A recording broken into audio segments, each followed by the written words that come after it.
महामानव डॉक्टर बाबासाहेब आंबेडकर यांना अभिवादन करतो।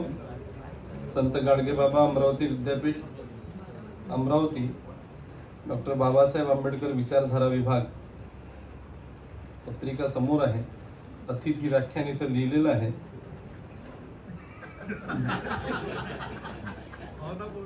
दीड तास तुम्ही मला ऐकवलं आणि बरेच माझे मित्रमंडळी या ठिकाणी, मी स्वतः स्तुती करतो स्वतःची, मला ऐकण्यासाठी आली, ती ही पत्रिका पाहून आली का बा याचं आहे आणि एक तास हा बोलेल आणि आपण एक तासात मोकळं होऊ। तर तुम्ही मला दीड तास ऐकवलं, आता माझंही तेवढंच आहे का? कारण आजचा बादशाह होतो मी। हा सर, अतिथी व्याख्यान म्हटल्यानंतर अतिथी आणि व्याख्यान एवढंच काम होतं। आता तुम्ही त्याला धम्मचक्र प्रवर्तन दिनाचा कार्यक्रम केला, कमीत कमी त्याच्यात ते टाकायला पाहिजे होतं, मग म्हणजे त्या हिशोबाने लोक आले असते। ठीक आहे, विषय फार चांगला घेतला, धम्मचक्र प्रवर्तन, डॉक्टर बाबासाहेब आंबेडकरांची भूमिका आणि आजचे वास्तव। माझे ज्येष्ठ आणि श्रेष्ठ मार्गदर्शक या ठिकाणी बसलेले आहेत, डॉक्टर BR वाघमारे साहेब, डॉक्टर वामन गवई, आणि या कार्यक्रमाचे अध्यक्ष माझे मित्र डॉक्टर रत्नशील खुबराकडे, ते समन्वयक आहे या विचारधारेचे। 2017ला आपण हा विभाग सुरू केला। हा विभाग सुरू करण्यासाठीचा त्या अगोदरचा 15 वर्षाचा संघर्ष आहे। तरी तो पूर्ण जी मागणी होती त्या मागणीनुसार तो सुरू झाला नाही। आपल्याला फुल टाइम टीचर या ठिकाणी पाहिजे होते, professor, associate professor, assistant professor, ते मिळाले नाही। दुधाची तहान ताकावर भागवल्या गेली। म्हटलं ठीक आहे, आता सुरू तर करून घ्या, पाहू आता। आणि हा विभाग सुरू झाला पाहिजे, टिकला पाहिजे, म्हणून अनेकांनी ऍडमिशन घेतली, आपण सुरू करून द्यावं। त्यात सतेश्वर मोरे होते, BR वाघमारे साहेब होते, सीमा मेश्राम होत्या, सोनुले सर तुम्ही होते का? अशा अनेक लोकांनी ऍडमिशन्स घेतल्या।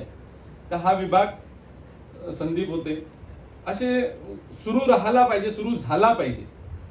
आणि आम्ही ते लोक ओढून आणायचं, घ्या ऍडमिशन, घ्या ऍडमिशन, म्हणून PS खडसे सारख्या लोकांनी सुद्धा या ठिकाणी ऍडमिशन घेतल्या। 75 वर्षाचं वय असणारे अनेक लोक। तर हा विभाग चालू राहिला पाहिजे। तो यासाठी राहिला पाहिजे की जो 15 वर्षाचा संघर्ष आहे त्या संघर्षातून निर्माण झालेला हा विभाग येणाऱ्या पिढीसमोर काहीतरी आपला आदर्श ठेवेल। या आंबेडकरी चळवळीसाठी लागणारे जे रिसोर्सेस आहे, लागणारे जे लीडर्स आहे, ते या ठिकाणावरून तयार होतील, हा त्याचा मोठा असा उद्देश होता। या लोकांनी नंतर परीक्षा दिल्या नाही किंवा मग नंतर ते होत गेले ऍडमिशन।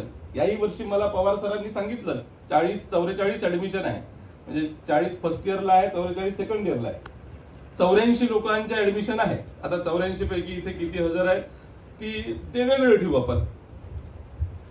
म्हणजे NEPची घर इथेही आहे, ते सांभाळून घे जावा तुम्ही। खोबरागडे सर आहे, ते आपले मार्क्स वगैरे बरोबर टाकून द्या, बाकी हे सारे आपले मित्रच आहेत। अशा पद्धतीची वागणूक काही विद्यार्थ्यांची असेलही, पण उद्देश हा विभाग सुरू करण्यामागचा होता।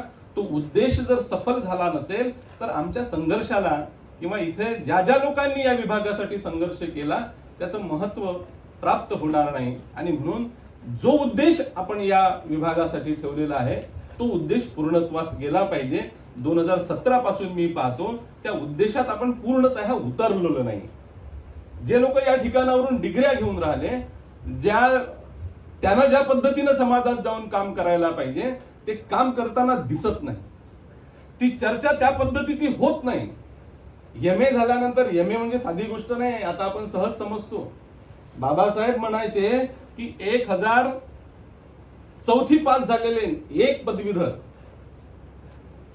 एक पदवीधराला एवढा, PG तर खूप दूरची गोष्ट, एवढा मान होता किंवा एवढा तो उच्च शिक्षित असून वैचारिक दृष्ट्या तो प्रगल्भ असा पदवीधर असावा आणि PG शिकणारा तो तर त्याची प्रगल्भता मोठी असली पाहिजे. त्यानं वादविवाद करत असताना आपली बाजू मांडून देत असताना कसं कन्व्हिन्स समोरच्याला करावं, हा पीजीचा क्रिएटिव्हिटी त्याची कशी असली पाहिजे, संशोधनाची वृत्ती कशी असली पाहिजे, हे त्या पीजी मधून होते. अभ्यासक्रम बनवणारा 2017 पासून मी आहे. एकटाच अभ्यासक्रम बनवतो. तुम्हाला जेवढा काही 2017 पासूनचा अभ्यासक्रम आहे तो माझ्या एकट्या मेहनतीचं फळ आहे, हे मी जाहीरपणे सांगतो, कारण मीच ते करतोय. सर आहेत, पवन सर या ठिकाणी आहे. आम्ही जेव्हा पेपर सेटिंग मॉडरेशन करतो, सेटर जेव्हा पेपर पाठवतात मॉडरेशन करतो, बऱ्याच वेळा मी एकटाच असतो. मी सरांना बोलावून घेतो, पवन सरांना बोलावून घेतो, कारण यांना जे ऑथोराइज कमिटीवर असतात त्यांना जास्तीचे कामं असतात, म्हणून यांना मला बोलावून घ्यावं लागते. बऱ्याच वेळा एकटाच करत असतो. म्हणजे ही मेहनत यासाठी मी करतो की मला असं वाटते की ही माझी चळवळ आहे जी बाबासाहेबांनी मला सांगितली. हे चळवळीचं काम आहे. पैसा एकही विद्यापीठाकडून घेत नाही मी, येण्या जाण्याचाही घेत नाही, आणि त्याचं मेहनताना जो असतो 100 रुपये 130 रुपये जे काही असेल, तो येण्या जाण्याचे पैसे माझे 1930 रुपये होतात, तोही पैसा घेत नाही. कोणताच नाही, कोणतंच मानधन विद्यापीठाकडून मी घेत नाही. ते यासाठी कि भाड़े का टट्टू बाबा साहब का आंदोलन नहीं चला सकता. Those you can love, you can serve. Tolstoy म्हणतो. बाबासाहेबांनी कोट केला आहे. मिशनरी वर्क, मर्सनरी आणि मिशनरी वर्क मधला जो फरक बाबासाहेबांनी Congress and Gandhi have done to the untouchables मध्ये सांगितलेला आहे.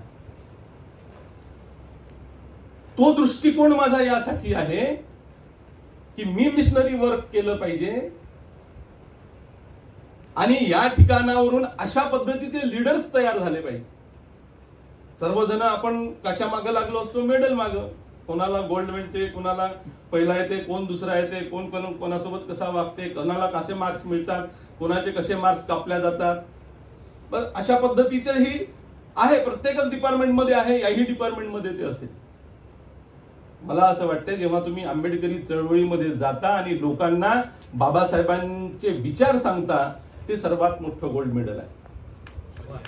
हे गोल्ड मेडल तुम्ही कागदावर डिग्री घेतली, मोठं असं मार्क्स मिळवले, आणि आचरणात किंवा कृतीत जर काहीच नसेल तर त्या डिग्रीची पुंगळी केल्याशिवाय दुसरा त्याचा कोणताही फायदा होणार नाही. म्हणून मला असं वाटते की त्या पद्धतीचं काम झालं पाहिजे. अनेक लोकांनी, आता या लोकांना काही गरज नव्हती ऍडमिशन घ्यायची, सतेश्वर मोरे सारखे किंवा BR वाघमारे सरांसारखे, हे चळवळीतलेच लोक होते. मलाही असं तेव्हा वाटलं होतं की आपण ऍडमिशन घ्यावी 2017ला, पण मी 2007 पासून या अभ्यास मंडळाच्या सदस्य म्हणून हे सुरूही व्हायचं होतं, पण इथं अभ्यास मंडळ तयार होतं. प्रदीप आगलावे या अभ्यास मंडळाचे अध्यक्ष होते, खडसे सर VMEचे खडसे सर मेंबर होते. आम्ही हे तेव्हापासून चालवत आलेलो आहे की येणाऱ्या काळात हे होईल, आणि आपण सरांनी तो ठराव मांडला. BA ला सुद्धा आपण डॉक्टर बाबासाहेब आंबेडकर थॉट सुरू केलेला आहे. जे कॉलेज BA ला घेतील हा विषय, त्या कॉलेजला आपण सुरू करू. आपण यावर्षी मी पायस सरांना सांगितलं, आपण पर्स्पेक्टिव्ह प्लॅन मध्ये ते टाकलं की तुम्ही इथे तक्षशिला महाविद्यालय किंवा डॉक्टर बाबासाहेब आंबेडकर कॉलेजला, दोन्ही कॉलेजमध्ये घ्या, तुमच्याकडून जसं होते तसं घ्या. आपण नेरपरसोपनचे कॉलेज, नेरपरसोपनला तलवारे साहेबांचं कॉलेज आहे, त्यांनाही सांगितलं की तुमच्या यवतमाळ जिल्हा म्हणून तुम्ही PG तिथे सुरू करा. तिथेही आपण पर्स्पेक्टिव्ह प्लॅन मध्ये दिलं. म्हणजे एखादी जेव्हा प्राधिकरणाचा माणूस सदस्य असतो किंवा प्राधिकरणामध्ये त्याचं वजन असते, तेव्हा या गोष्टी घडू शकतात. आपल्या हातात सत्ता असली तर काय होते, एखादं पद जर आपल्या हातात असलं तर काय होते. सरांनी मांडला ठराव का BA ला असला पाहिजे, झाला पास. सरांनी मांडला ठराव की या ठिकाणी बिल्डिंग असली पाहिजे, 1 कोटी रुपये मंजूर झाले पाहिजे, झाला ठराव पास. होईल. आपण ठराव मांडला, तो बजेटरी झाला, आणि येणाऱ्या काळात ते होईलही. आता 1 कोटीचे 2 कोटी, संतोष बनसोडनी त्याला 1 कोटीचे 2 कोटी केले, ते आहे. अशा पद्धतीनं हे काम आम्ही लोक यासाठी करतो की आपल्यासाठी एक असा स्टेज तयार झाला पाहिजे, असा एक विभाग आहे. आणि इथं इथं येणारा जो आहे तो आंबेडकरी विचाराचा आहे. मग तो कडू असो का गोड असो, तो आंबेडकरी विचाराचा आहे. तो काही म्हणजे तुम्ही जय भीम केला किंवा तुम्ही बाबासाहेबांचं नाव घेतलं, बुद्धाचं नाव घेतलं म्हणून ऍडमिशन काढणारा नाही आहे. तो आहे विचारधारेचा, म्हणून तो या ठिकाणी आलेला आहे. त्यामुळं खुल्या दिलानं, कारण अभ्यासक्रमही आपण तसाच बनवलेला आहे. अभ्यासक्रमामध्ये 22 प्रतिज्ञाही आहे, धम्मचक्र प्रवर्तनही आहे, आणि ज्या गोष्टी पाहिजे चळवळीसाठीचा तो सर्व अभ्यासक्रमामध्ये आहे. म्हणजे अभ्यासक्रम आपण चळवळीच्या दृष्टिकोनातून बनवलेला आहे. नाही तर अभ्यासक्रम बनवताना आपल्याला फार मोठं मोठं तत्वज्ञान टाकता आलं असतं, न समजणारं तत्वज्ञान, आकलन न होणारं तत्वज्ञान टाकता आलं असतं. पण आपण अधिक सोपं करण्याचा आणि चळवळीचे लोक या ठिकाणावरून तयार व्हावे यासाठीचा आपला प्रयत्न होता. त्यात आम्ही यशस्वी झालो.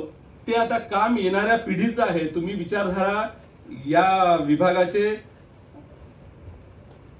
विद्यार्थी आहात, ते तुमचं काम आहे की तुम्ही लोकांपर्यंत ते कशा पद्धतीने पोहोचवा. विषय मला चांगला दिला. धम्मचक्र प्रवर्तन, डॉक्टर बाबासाहेब आंबेडकरांची भूमिका. प्रश्न हा निर्माण होतो, इथे या ठिकाणी मांडला गेला तो, की बाबासाहेबांचा उद्देश काय होता यामागे, धर्मांतर करण्यामागचा, धम्मदीक्षे मागचा बाबासाहेबांचा उद्देश काय होता. काहीतरी उद्देश त्याच्या मागे असेल.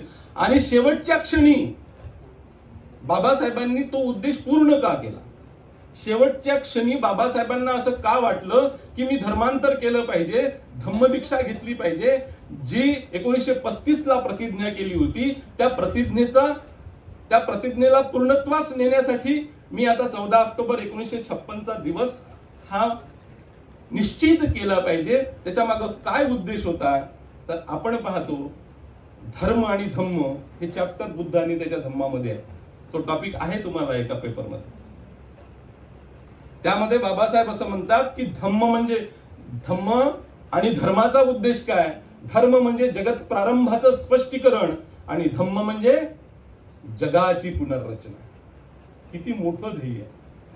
To purpose of Dhamma is to reconstruction of the world. धम्माचा उद्देश काय, रिकन्स्ट्रक्शन ऑफ द वर्ल्ड. प्रश्न हा निर्माण होतो की वर्ल्ड, जग म्हणजे काय. जगाची पुनर्रचना जर करायची असेल, आपण हा विचार करत नाही. बाबासाहेबांच्या प्रत्येक शब्दावर संशोधन होते, हजारो संशोधन बाबासाहेबांवर होते आहेत. मग जगाची पुनर्रचना बाबासाहेबांनी एवढंच का म्हटलं नाही की मला माझ्या लोकांचा फायदा व्हावा, लोक माझे या धर्मातून त्या धर्मात जावे, बस एवढाच माझा उद्देश आहे. जगाची पुनर्रचना बाबासाहेबांना का म्हणायचं. The world refers to all the people. World म्हणजे काय, कॉलिन्स डिक्शनरीमध्ये त्याची व्याख्या आपल्याला दिसते. Who live on this planet and own societies, institutions and way of life. म्हणजे जग म्हणजे काय, तर जग म्हणजे या प्लॅनेटवर असणारा मानवाचा समूह आणि त्याच्या तो समाज, त्याच्या ज्या संस्था आहे आणि जगण्याचा मार्ग, या मिळून जग बनत असतं. म्हणजे बाबासाहेबांनी जग म्हणजे फक्त डोंगर, जग म्हणजे फक्त नद्या, जग म्हणजे मोठा असा भूप्रदेश असा नाही. जग इथल्या इन्स्टिट्यूशन्स मुळे बनला, इथल्या सोसायटीज मुळे बनला आणि जगण्याचा जो मार्ग या लोकांचा आहे, या प्लॅनेटवर राहायचा, या संपूर्ण मिळून जगाची पुनर्रचना बाबासाहेबांना करायची. महामानव आहे, ध्येयही मोठं राहणार आहे. आणि म्हणून बुद्धानं जे म्हटलं होतं की या जगात दुःख आहे. बुद्धानं असं म्हटलं नाही की भारतात दुःख आहे, जम्बूद्वीपात दुःख आहे, या आशियामध्ये दुःख आहे, असं बुद्धानं म्हटलं नाही. या जगात दुःख आहे. वैश्विक विचार आपल्याला दिसतो बुद्धाच्या धम्मामध्ये. जगात दुःख आहे आणि दुःख मुक्तीचा, या जगातली दुःख मुक्त समाज निर्माण करण्याचा मार्ग सुद्धा आहे. मग जगात दुःख आहे तर का आहे, जगात दुःख आहे तर का आहे, आणि दुःखाला नष्ट कसं करायचं आहे, हा मूलभूत प्रश्न आपल्या समोर असला पाहिजे. इथूनच सर्व जगाच्या समस्या ज्या आहेत, जगाच्या समस्या याच आहेत की जगात दुःख आहे. दुःखाचे कारण वेगवेगळे असतील, पण जगात दुःख आहे हे शाश्वत सत्य आहे. आणि म्हणून बाबासाहेबांनी जे 4 प्रश्न बुद्धांनी त्यांच्या धम्मामध्ये चर्चिले, त्यामध्ये हा महत्वाचा एक प्रश्न आहे की जन्म दुःख आहे, मृत्यू दुःख आहे, सर्व दुःख आहे, हे जर मान्य केलं तर बुद्धाचा धम्म हा निराशावादी बनतो. तुम्ही जन्मही दुःख आहे म्हणता, मृत्यू दुःख आहे म्हणता, आणि सर्व दुःखच आहे, जिकडे तिकडे दुःखच आहे असं जर आपण म्हणतो तर हा धम्म निराशावादी बनतो. आणि त्याला आशा केव्हा निर्माण होते? दुसरा प्रश्न मी जेव्हा सांगितला की दुःख नष्ट कसे करायचे. या जगात दुःख आहे तर ते नष्ट करण्याचा मार्ग आहे म्हणून आशा आहे. मी गरीब आहो पण मी श्रीमंत होऊ शकतो, ही आशा आहे म्हणून जगण्याचा उद्देश आहे. धम्म हा आशा निर्माण करतो, धम्म हा आशावादी आहे. फक्त जन्म ही दुःख आहे, मृत्यू आणि सर्व दुःख आहे ही निराशा धम्म निर्माण करत नाही, तर जगण्याची आशा सुद्धा धम्म निर्माण करतो. आणि म्हणून जन्म मृत्यू या नैसर्गिक घटना आहे, त्या दुःखाची उदाहरणे ठरत नाही. जन्म ही दुःख आहे, मग दुःखाची उदाहरणं काय ठरतात? तर या जगात दारिद्र्य आहे म्हणून दुःख आहे, या जगात बेकारी आहे म्हणून दुःख आहे, या जगात हिंसाचार आहे म्हणून दुःख आहे, या जगात युद्ध मोठ्या प्रमाणात होतात म्हणून दुःख आहे. जन्म दुःख आहे, मृत्यू दुःख आहे आणि म्हणून सर्व जग दुःखी आहे. एवढं म्हणून धम्माला आपण निराशावादी बनवणार नाही, तर वेगवेगळे कारणांमुळं हे जग दुःखी आहे आणि जग दुःखी आहे हे अस्सल उदाहरणं आपल्या समोर ठेवावं लागतील. बाबासाहेबांनी तेच केलेलं आहे. बाबासाहेबांनी हा प्रश्न का निर्माण केला की बुद्धानं गृहत्याग क्या केला, सिद्धार्थानं गृहत्याग क्या केला, त्या 4 प्रश्नामध्ये आहे.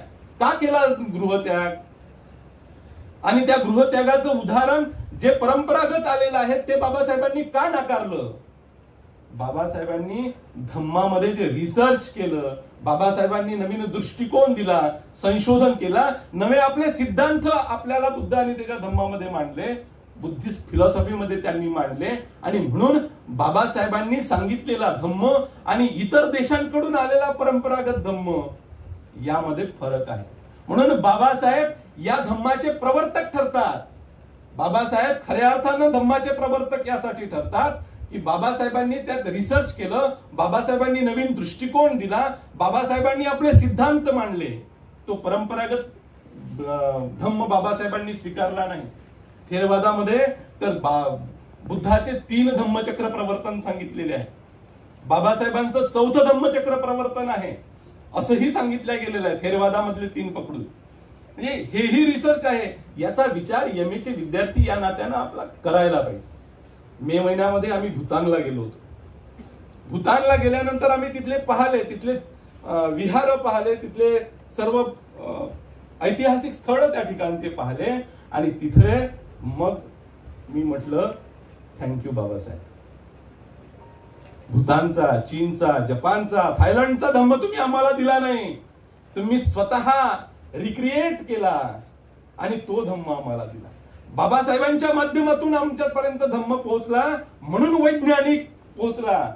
जर परंपरावादी किंवा कर्मकांडीय धम्म पोहोचला असता तर मग आम्ही कठीण चिवरदानाचेच प्रोग्राम करत राहिलो असतो, निव्वळ परित्राण पाठच घेत राहिलो असतो आणि निव्वळ कर्मकांडामध्ये राहिलो असतो. बाबासाहेबांचा धम्म आमच्या जवळ आहे म्हणून आम्ही बुद्धी तल्लख आहोत, बुद्धी प्रामाण्यवादी आहोत, रॅशनलिस्ट आहोत. आणि म्हणून या ठिकाणी वाद होतात. वाद झाले पाहिजे, त्याला संवादामध्ये कसं करता येईल हा प्रयत्नही झाला पाहिजे. विचार वेगवेगळे असतील, त्या विचारांना एकत्रित करून त्यातून एक नवीन विचार कसा निघेल हा प्रयत्न आपण आंबेडकरी म्हणून झाला पाहिजे, बाबासाहेबांच्या विचारांचे पाईक म्हणून झाला पाहिजे. आणि म्हणून मला असं वाटते की लोभ, हाव, तृष्णा यामुळे माणसांमध्ये दुष्टावा निर्माण होतो. तृष्णेमुळे माणसामध्ये हा लोभांमुळे दुष्टावा निर्माण होतो. एकत्रित राहणारा या अवगुणांमुळे त्यांच्यामध्ये दुष्टावा निर्माण होतो. आणि म्हणून हा एक प्रश्न मी आज या सभागृहासमोर ठेवतो की डॉक्टर आंबेडकरांनी, बाबासाहेबांनी बुद्धाचा धम्मच का निवडला? याच्या मागे काही कारणं असतील. बाबासाहेबांना अनेक ऑफर्स आल्या. बाबासाहेबांनी त्या पद्धतीचा प्रयत्न केला. इस्लाम असेल, ख्रिश्चन असेल, आणि काही लोक आपले इस्लाम मध्येही गेलेले आपल्याला दिसते, काही ख्रिश्चन झालेले आपल्याला दिसते. बाबासाहेबांनी तसं जाहीर केलं होतं. काही लोक शीख झालेले आपल्याला दिसते. पण बाबासाहेबांनी बुद्धाचा धम्मच का निवडला? Buddha and the future of his religion या ग्रंथात बाबासाहेबांनी काही अपेक्षा व्यक्त केलेल्या होत्या. आणि त्या आधारावर बाबासाहेबांच्या त्या अपेक्षा कोणता धर्म पूर्ण करू शकतो, आणि नंतर त्यांनी जो अभ्यास केला त्या अभ्यासाच्या आधारावर आपल्याला असं दिसते की त्यांनी बुद्धाचा धम्म निवडला. त्यांची पहिली अपेक्षा होती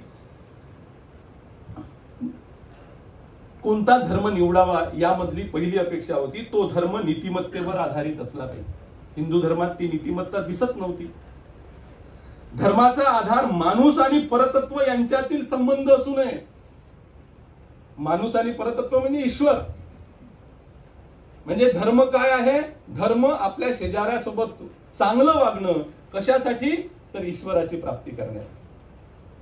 माणूस आणि परतत्व हा जिथे संबंध येतो तिथे नीती येत नाही. कारण तिथे सर्व एका ठिकाणी आपल्याला कोणाला खुश करायचं आहे? ईश्वराला, देवाला, अल्लाला, गॉडला आपल्याला खुश करायचं आहे. आणि म्हणून त्या ईश्वरासाठी आपल्याला जगायचं आहे. आणि कसं? जन्नत प्राप्त करण्यासाठी आपल्याला जगायचं आहे, स्वर्ग प्राप्तीसाठी आपल्याला जगायचं आहे. म्हणून तिथे नीती येत नाही. नीती कुठे येते? अलौकिक आणि लौकिक अशी नीती येत नाही. लौकिक आणि लौकिक अशीच नीती येते माणसाचा. तर तो माणसाशी, माणसासोबत असणारा संबंध, यातून नीतीची प्राप्ती होत असते. मनुष्य आणि देव यातून नीतीची प्राप्ती होत नाही, नीती निर्माण होत नाही. नीती माणसामध्ये निर्माण होत असते. बुद्धाच्या बुद्ध आणि त्याच्या धम्म या ग्रंथामध्ये बाबासाहेबांनी म्हटलेलं आहे, माणूस जर एकटाच असला तर त्याला नीतीची गरज नाही. पण एकापेक्षा जास्त लोक जेव्हा एकत्रित येतात तेव्हा नीतीची गरज असते. म्हणजे नीती हा माणसानं माणसाशी व्यवहारात केला जाणारा व्यवहार. मदननी म्हटल्याप्रमाणे माणसाचा माणसाशी प्रत्येक क्षेत्रात होणारा उचित व्यवहार. धम्म म्हणजे नीती, नीती म्हणजे सदाचार, आणि सदाचार म्हणजे माणसात प्रत्येक क्षेत्रात होणारा व्यवहार, उचित व्यवहार. उचित हा शब्द त्या ठिकाणी आपल्याला दिसतो. तिथून नीती तयार होते. मग नीती कोणता धर्म देते? नीती सर्व धर्म फेल आहे नीतीच्या बाबतीत. धर्म आणि धम्माच्या चॅप्टरमध्ये आपल्याला सांगितलेलं आहे. इतर धर्मामध्ये नीती फक्त एक डबा म्हणून लावलेला आहे, पण धम्मामध्ये तसं नाही. म्हणजे एक ट्रेन आहे, ट्रेनला एक डबा जोडलेला आहे, ती नीती. पण धम्मामध्ये पहिले इंजिन पासून तर शेवटच्या गार्ड पर्यंतचा जो डबा असतो ते म्हणजे नीती. धम्म म्हणजे नीती. साधा म्हणजे आपली प्रासंगिक नीतिमत्ता. नाही, काय आहे? वर्षावास आहे, आम्हाला काहीच चालत नाही, आम्ही बिलकुल 3 महिने खात नाही. आणि 3 महिने कधी होते आणि 9 महिने कधी सुटतो? प्रासंगिक नीती. नाही, श्रावण महिना आहे, बिलकुल महिनाभर चालत नाही. आज ह्या सण आहे म्हणून चालत नाही, या तो सण आहे म्हणून चालत नाही. प्रासंगिक नीती म्हणजे त्या दिवशी आपण पोळा आहे म्हणून बैलाची पूजा करायची आणि 364 दिवस त्याला पुराणी टोचायची. ही प्रासंगिक नीती आहे. प्रासंगिक नीती बुद्धाच्या धम्मात नाही. खाण्याचा आणि बुद्धाच्या धम्माच्या आचरणाचा काहीच संबंध नाहीये. माणूस खातो कशासाठी? जगण्यासाठी. शरीर खाणे म्हणजे त्याला काय म्हणतात, आपण जे घेतो व्हिटॅमिन्स वगैरे जे असते त्याच्यामुळे आपलं शरीर जगते. ते तुम्ही काय खाता याच्या जगण्यासाठी खा. हे ऊर्जा किंवा माणूस चांगला निरोगी राहायला पाहिजे याच्यासाठी खा. खानाचा आणि धर्माचा कोणताच संबंध नाही. म्हणजे बुद्धी प्रामाण्यवाद हा या ठिकाणी दिसला पाहिजे, आपल्या आचरणामध्ये तो आला पाहिजे. म्हणून तो धर्म नीतिमत्तेवर आधारित असला पाहिजे, ही अपेक्षा बाबासाहेबांची धर्म स्वीकारण्यामागची होती. दुसरी गोष्ट म्हणजे धर्माचे कार्य दंड सत्तेप्रमाणे होऊ नये. धर्माचं काम काय आहे? तू वेद ऐकले, तुझ्या कानात शिसा टाकली. धर्माचं काम काय आहे? तू स्त्री आहे आणि स्त्री आहे म्हणून तुझा नवरा मेला, तू आता केस काप, काळी साडी घाल, पांढरी साडी घाल आणि त्या ठिकाणी दंड सत्ता म्हणून धर्माचं काम नाही. तर त्याचे आव्हान माणसातील नैतिक प्रेरणेचे असले पाहिजे. धर्माचं काम काय आहे की माणूस नैतिक कसा होईल हे आव्हान धर्मानं केलं पाहिजे. माणूस नैतिक झाला तर धर्म जिवंत राहतो. नैतिकतेच्या आधारावर असणारा माणूस तो धर्म जिवंत ठेवतो आणि म्हणून माणूस नैतिक झाला पाहिजे, त्यासाठी आव्हान करतो. तो खऱ्या अर्थानं धर्म असतो आणि म्हणून बाबासाहेब असं म्हणतात की नीतिमत्तेवर आधारित तो धर्म असला पाहिजे. दुसरी अपेक्षा बाबासाहेब त्याच पुस्तकामध्ये काय करतात की धर्म कसा असला पाहिजे, तर धर्म हा विज्ञानाशी सुसंगत असला पाहिजे. पहिला अंतराळवीर कोण? हनुमान.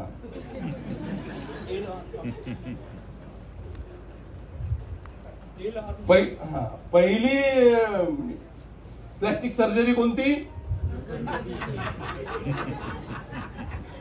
आणि त्या दिवशीच्याही भाषणामध्ये मी सांगितलं हेच आता शिकवल्या जाणार आहे. तुम्ही IKS चा सिलेबस बघाल, ह्याच पद्धतीचं शिकवल्या जाणार आहे.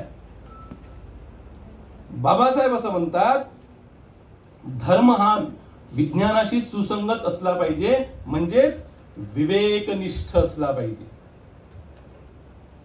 धर्म हा विवेकनिष्ठ असला पाहिजे, विवेकाच्या आधारावर तो उतरला पाहिजे. आणि विवेकासाठी म्हणजे तर्क जर तुम्हाला करायचा असेल तर तो विवेकाच्या आधारावर असला पाहिजे. विवेकनिष्ठ. आणि जिथे विवेक नाही तिथे तुम्हाला सोशॅलिटी दिसणार नाही, सोशल मॉरॅलिटी दिसणार नाही. विवेकनिष्ठ धर्म असला, विज्ञानाशी तो सुसंगत असणे म्हणजे तुम्ही हे मान्य केलं पाहिजे की वैज्ञानिक दृष्टिकोन आणि वैज्ञानिक पद्धती याचा अंगीकार केला पाहिजे आणि त्याच्या वापरातून प्राप्त होणाऱ्या सत्यांचा त्याने स्वीकार केला पाहिजे. म्हणजे काहीतरी वैज्ञानिक दृष्टिकोन आहे, त्याच्या वैज्ञानिक पद्धती आहे. H2O पाणीच तयार होईल. ती रिॲक्शन झाल्यानंतर, ते केमिकल रिॲक्शन झाल्यानंतर किंवा केमिस्ट्रीमध्ये त्या रिॲक्शन होतात, त्या रिॲक्शन झाल्यानंतर काहीतरी निर्माण होते आणि ती वैज्ञानिक पद्धती आहे. आणि त्याच्यातून जे निर्माण होते ते सत्य निर्माण होते. प्रॅक्टिकल बाप दाखवण्याचं श्राद्ध कर ही जी म्हण आहे, प्रूफ आमचं हिस्ट्री आहे. No documents no history.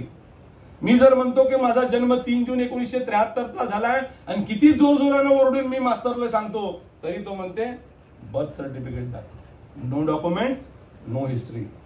Documents दाखवल्याशिवाय प्रूफ पाहिजे. आणि या वैज्ञानिक प्रक्रियेतून, वैज्ञानिक पद्धतीतून जे तयार होते ते सत्य असते. असा धर्म पाहिजे जो विज्ञानाशी सुसंगत आहे. आता आपल्याला दिसते सध्या धर्म आणि विज्ञान यांचा वरवरचा किंवा गूढ संबंध जोडणे बाबासाहेबांनी कधी मान्य केलं नाही. ते आताच्या वर्तमान परिस्थितीत आपल्याला दिसते. हे तर आमचं अगोदरच होतं. ऋषीमुनी, धर्मगुरू आमचं अगोदरच होतं. त्या म्हणजे संजीवनी बुटी आम्हीच आणली. पहिलं पुष्पक विमानाचा शोध आम्हीच लावला. त्या दिवशी मी सांगितलं पायथागोरसचा थेरम वेदात आहे. ह्या पायथागोरसनं लावलेला नाहीये, तो वेदातच आहे. अशी अनेक विज्ञानाशी म्हणजे ऋषीमुनी किंवा धर्मगुरूंना प्राप्त होणारी सत्ये आणि वैज्ञानिकांना प्राप्त होणारी सत्य एकच आहे. म्हणून आमचा धर्म कसा? मग लग्नात हळद लावतो, मग ती कशी आहे वैज्ञानिक? मग कशी ते हळद काय असते? अँटीबायोटिक आहे. हळद कशी अँटीबायोटिक आहे हा दाखवण्याचा प्रयत्न आम्ही आमच्या घरात धुपारे लावतो, अंगारे धुपारे लावतो, तर त्याच्यामुळं कशा पद्धतीचं वातावरण तयार होते. आम्ही अनेक गोष्टी आहेत अशा, त्याचा वैज्ञानिक संबंध. उपवास आपण करतो तर तो उपवास कशासाठी केला जातो त्याचा वैज्ञानिक. उपवास म्हणजे रोजच्या जेवणापेक्षा जास्त खाणे म्हणजे उपवास, आणि तो कसा चांगला आहे वैज्ञानिक दृष्ट्या आपण दाखवण्याचा प्रयत्न करतो. अशा अनेक गोष्टी आपल्याला दिसतात, आणि त्या गोष्टी आपण ह्या कशा विज्ञानाशी सुसंगत आहे आटापिटा करून तो आणण्याचा प्रयत्न करतो. बाबासाहेब असं म्हणतात की विवेकनिष्ठा ज्या ठिकाणी आहे, म्हणजे सम्यक दृष्टी जे आहे तसं आहे तसंच तुम्हाला स्वीकारावं लागेल, आणि ते वैज्ञानिकच करू शकतात.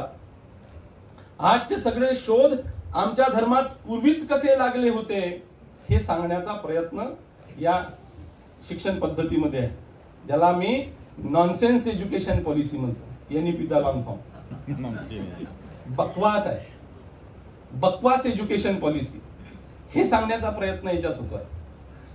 म्हणजे अनेक जे आता जे वैज्ञानिक, विमानाचा शोध आम्ही कसा लागला आम्हाला तर हे मान्य नाही, उत्क्रांतीचा शोध आम्हाला मान्य नाही. आम्ही म्हटलं काही तो डार्विन फार्विन लावलेला नाही, याच्यावर तुम्ही ऐकत असाल चर्चा. आम्ही प्राण प्रतिष्ठा, आम्ही प्राण मूर्तीत प्राण टाकणारे लोक आहोत. मग एखादा विचारतो कि वो मर गया है, वो कहाँ पे बॉर्डर पे मर गए, उसमें भी जान डालते क्या, मग तेव्हा बाबा चुप असते. या पद्धतीचे जे संबंध आहेत, हा संबंध म्हणून बाबासाहेब असं म्हणतात की वैज्ञानिक दृष्टिकोन किंवा विज्ञानाची मान्यता ज्या धर्माला आहे तो धर्म स्वीकारणं ही अपेक्षा बाबासाहेबांची दुसरी धर्माकडून होती. म्हणून बाबासाहेब सायंटिफिक रॅशनॅलिटीवर भर देत होते. वैज्ञानिक बुद्धी प्रामाण्यवाद, रॅशनलिस्ट बाबासाहेब सायंटिफिक रॅशनॅलिटीवर भर यासाठी देत होते की माणसाच्या बुद्धीचा उपयोग झाला पाहिजे काहीतरी. नाही ते अगोदरच आमच्या वेदामध्ये आहे, आणि वेद कोणी सांगितले? वेद हे अपौरुषेय आहे. वेद देवानं सांगितले, ईश्वरानं सांगितले. कोणाला सांगितले? ब्राह्मणांना, भूदेवांना, ब्राह्मणांना कानात सांगितले काय हे असं असं पुरुष सूक्त आहे, या पुरुष सूक्तामध्ये अशी वर्ण व्यवस्था आहे, इथून ब्राह्मण झाला, तिथून क्षत्रिय झाला, तिथून वैश्य झाला, आणि तिथून शूद्र झाला. हे अपौरुष येतो. तिथे रॅशनॅलिटी नाही आहे, तिथे विवेक नाही आहे, तिथे फक्त काय आहे? तिथे शब्द प्रामाण्यवाद आहे. वेद जे सांगते ते सत्य आहे, कारण ते ईश्वरानं सांगितले आहे.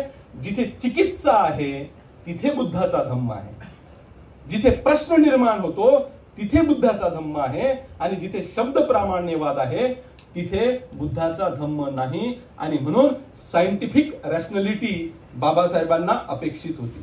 तिसरी अपेक्षा बाबासाहेबांची होती, धर्माने स्वातंत्र्य, समता, बंधुत्व या मूलभूत सिद्धांतांना मान्यता दिली पाहिजे. बाबासाहेब याला मूलभूत बेसिक सिद्धांत म्हणतात. हे बेसिक आहे. ज्या धर्मात स्वातंत्र्य नाही, कशाच स्वातंत्र्य नाही, ज्या धर्मात समता नाही, ज्या धर्मात बंधुत्व नाही, तो धर्म म्हणण्याच्या लायकीचा नाही.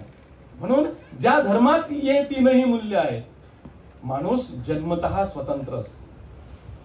तो जन्मतः स्वतंत्र असतो, स्वतंत्र बुद्धीने काम करणारा असतो, स्वतंत्रपणे त्यानं काम करावं. तो माणूस आहे म्हणून तो स्वतंत्र आहे, तो स्वतंत्र आहे म्हणून तो माणूस आहे. माणूस इज इक्वल टू स्वतंत्र, स्वतंत्र इज इक्वल टू माणूस. आणि जो माणूस नाही तो स्वतंत्र नाही, आणि जो स्वतंत्र नाही तो माणूस नाही. म्हणूनच अंधभक्तांची जी मोठ्या प्रमाणात फौज या ठिकाणी तयार होत आहे, गुलामांची ती फौज यासाठी आहे. ते बुद्धीचं प्रामाण्यवादी बनण्यासाठी तयार नाही, बुद्धी वापरण्यासाठी तयार नाही, किंवा धर्मानं त्यांना स्वातंत्र्य हे मूल्य शिकवलंच नाही. त्यांच्या धर्मात स्वातंत्र्य मान्यच नाही. मग मनुस्मृती जेव्हा वाचतो तेव्हा स्त्रियांनी हे करू नये, स्त्रियांनी ते करू नये, स्त्री स्वतंत्र होण्याच्या लायकीची नाही, हे ते मनुस्मृतीमध्ये सांगितलं जातं. यासाठी की तुम्ही तुमचं डोकं वापरायचं नाही. बुद्धी वापरण्याचं काम आमचं आहे, ब्राह्मण म्हणून भूदेवांचं आहे. आम्ही वापरू, आम्ही बुद्धी वापरली म्हणून वेद तयार झाले, आम्ही बुद्धी वापरली म्हणून या ठिकाणी धर्मशास्त्र तयार झाले, आम्ही निर्माण केलं म्हणून हे योग्य आहे, म्हणून तुम्ही स्वीकारलं पाहिजे. प्रश्नचिन्ह किंवा चिकित्सा करायची नाही. या धर्मात स्वातंत्र्य नाही म्हणून हा धर्म मला मान्य नाही. ज्या धर्मात स्वातंत्र्य आहे त्या धर्मात मी जाणार. ज्या धर्मात समता आहे तो धर्म मला आवडेल. समता, सर्व प्रकारची समता. कोणी श्रीमंत नाही, कोणी गरीब नाही. माणूस माणूस म्हणून वागतो. ज्या माणसामध्ये मनुष्यत्व आहे तो माणसासारखा वागतो. माणसानं माणसाशी माणसासारखा व्यवहार केला पाहिजे. हे ज्या धर्मामध्ये आहे तिथे समतेचं वातावरण आहे. नाहीतर नवराई प्राध्यापक आणि बायकोही प्राध्यापक, दोघही जण सारखाच पगार कमावते, पण घरी आल्यानंतर ती थकून येते. हा घरीच बसलेला असतो, सुट्टी घेतली वगैरे, आणि आल्यानंतर पाणी आण. आपले प्राध्यापक आहे ना ते, तुझ्याच एवढा पगार कमावते ना, आहे ना. कोणतं समज हे मी तिकडली नाही सांगत, आपल्या इकडलं सांगतो. अन्नरलं आपल्या इकडलं स्वतःला आपण समजणारे, आंबेडकरी समजणारे लोकही आनंद पाणी आण, ताट वाढून द्या, सारच पाहिजे. कारण मी पुरुष आहे, पुरुष प्रधान संस्कृती आहे. भाषण देतो ना मी, लिबर्टी, इक्वॅलिटी, फ्रॅटर्निटी, मोठमोठे भाषण देईल मी. पण घरात वागताना मात्र तशाच पद्धतीचं ही जी समता आहे, ही समता स्त्री पुरुषांच्या बाबतीत असो, पुरुषांच्या बाबतीत असो, स्त्रियांच्या बाबतीत असो, या सर्व ठिकाणी ते मूल्य रुजवल्या गेले पाहिजे. ते मूल्य यासाठी आवश्यक आहे की या मूल्यांवर आधारित जो समाज असतो तो समाज या संज्ञेस प्राप्त होतो. त्या समूहाला समाज ही संज्ञा प्राप्त होते. कारण समाजाची व्याख्या करताना बाबासाहेब म्हणतात की समाज म्हणजे काय, तर परस्पर सहकार्याची भावना ज्या समूहात आहे तो समूह म्हणजे समाज. मग परस्पर सहकार्याची भावना जसं आपली बाहेर असते तशी घरातही असली पाहिजे. तिची कंबर दुखून राहिली तर आपण उचलला पाहिजे गुंड थोडसा पाण्याचा गुंड. कंबर दुखून राहिली ना, ह्या तू धष्टपुष्ट आहे ना, ह्या गोष्टी झाल्या पाहिजे घरामध्ये.